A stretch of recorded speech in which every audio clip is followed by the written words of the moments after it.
এ মোবাইলের গোলাম যারা, গোলাম, যে মোবাইল জাহান্নাম পর্যন্ত তোমাকে নিবে, গোলাম হয়ে গেছো।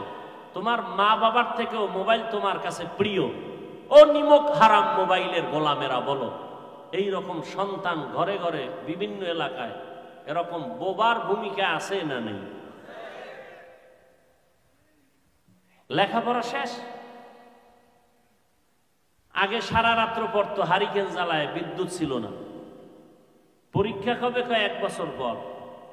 আর এখন একদিন আগে পড়তে বয়, 10 মিনিট পরে পারুম না, কি ব্যাপার, মাথা ব্যথা করে। ওই যে মোবাইল দেখছে।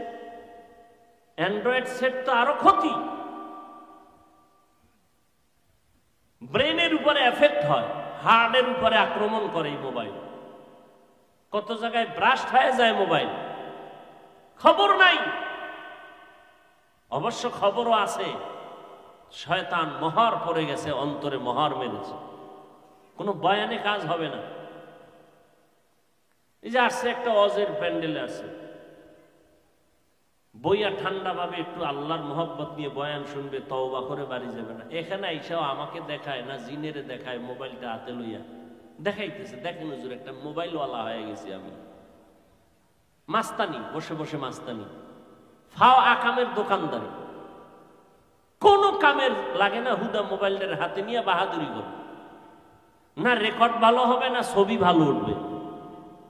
তোমার যদি বয়ান প্রয়োজন হয়, মিডিয়াওয়ালাদের থেকে রেকর্ড করে তো কালকে নিতে পারো। বসে বসে আকাম কেন? এই বাহাদুরি কেন? ধ্বংস করে ফেলেছে সমাজ। মসজিদে ঢুকছি নামাজ পড়তে, ইমাম সাহেবের তেলাওয়াতে কান্না আসবে আসবে ভাব, এর মধ্যে এক চাচা মিয়ার মোবাইলে হিন্দি গানের রিংটোন এমন জোরে বাইজা উঠছে যে ইমাম সাহেবের কেরাত এখন দক্ষিণে গেছে। আপনারা হাসেন,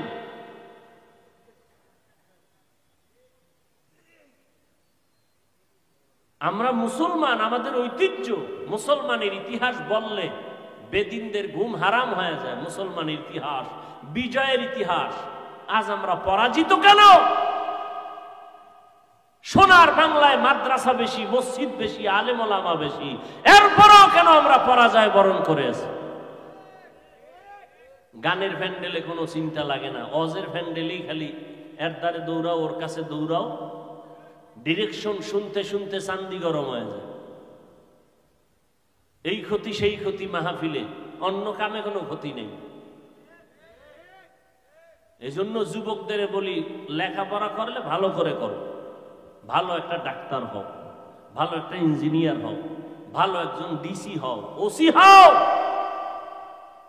আজ আমার দেশের সব ডিসি, এসপি, ওসি যদি 5 বেলার নামাজি হইতেন, তাহলে বাংলাদেশে কোরআনের বয়ান করতে কোনো অনুমতি লাগতো না, কোনো অনুমতি লাগতো না। ওয়াজ মাহফিলে আমরা মানুষকে দাওয়াত দেই, মানুষ কান্নাকাটি করে, মা বাবার খেদমত কেমনে করবে, আলেম ওলামাকে সম্মান কেমনে করবে, নিজের হাতটাকে চুরির থেকে কেমনে বাঁচাবে, এই বয়ান। এখানে বাধা কেন? এ নিয়ে পেরেশানি কেন? এজন্যই যে সব পাগড়িওয়ালা যদি হয়ে যায়, সব যদি 5 ওয়াক্ত নামাজি হয়ে যায়, তাহলে দুর্নীতিবাজ আর থাকবে না, চোর ডাকাতের খাওয়া বন্ধ হয়ে যাবে। আজকে তাবলীগের কারণে লক্ষ লক্ষ লক্ষ লক্ষ জেনারেল লাইনের মানুষ 5 ওয়াক্ত নামাজি। কথা ঠিক না? খাঁটি আল্লাহওয়ালা পীর মাশায়েখদের মাধ্যমে লক্ষ লক্ষ মানুষ আজকে বেনামাজির থেকে নামাজি। 1 টাকা হারাম খায় না, কাউকে খাইতে দেয় না, 1 টাকা চুরি করে না, বরং কাউকে চুরিও করতে দেয় না। এরকম র্যাব নাই, ডিসি নাই, এসপি নাই, 1 টাকা হারাম খাবে না, চাকরি থাকার যাক। ও বাংলাদেশের মানুষ, টুপিওয়ালা ভণ্ড থেকে সাবধান। যারা চরমনের বিরোধিতা করে, তাবলীগের বিরোধিতা করে, যারা জিকিরের বিরুদ্ধে কথা বলে, যারা কওমি মাদ্রাসার বিরোধিতা করে, তারা ভণ্ড, তারা বাতিল।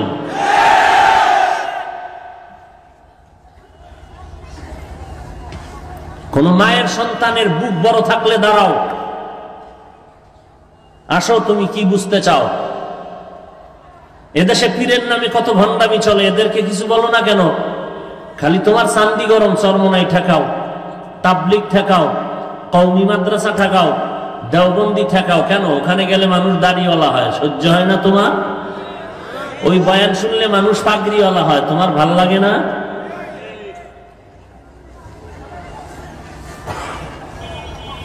আল্লাহ হেদায়েত দান করেন। আপনি চিন্তা করতে পারেন, এই বোমাবাজদের বিরুদ্ধে এক জায়গায় বয়ান করছি, সেই সময় এরা সময় মরে নাই।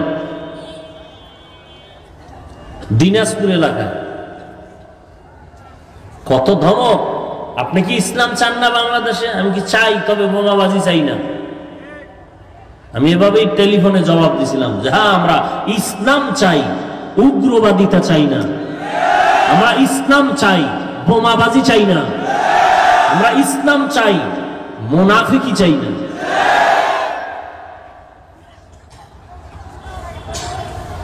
আল্লাহ হেদায়েত দান করেন, আরো মহাব্বতে বলেন।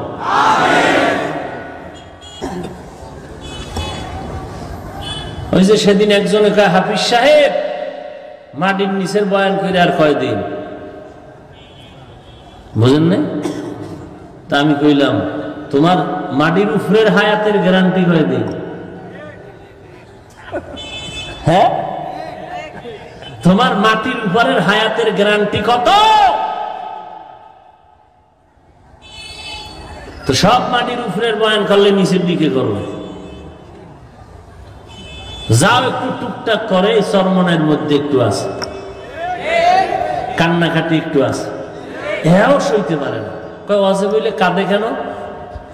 চিন্তা করছেন কি পরিমাণ কপাল পড়া, কি পরিমাণ ইতর আর মুনাফিক হইলে বলে ওয়াজে আসলে কান্দে কেন? অথচ প্রশ্ন তো তোমাকে করা দরকার, ও নবীর উম্মত, কপাল পড়া, তুমি কোরআনের বাগানে বসে কাঁদো না কেন?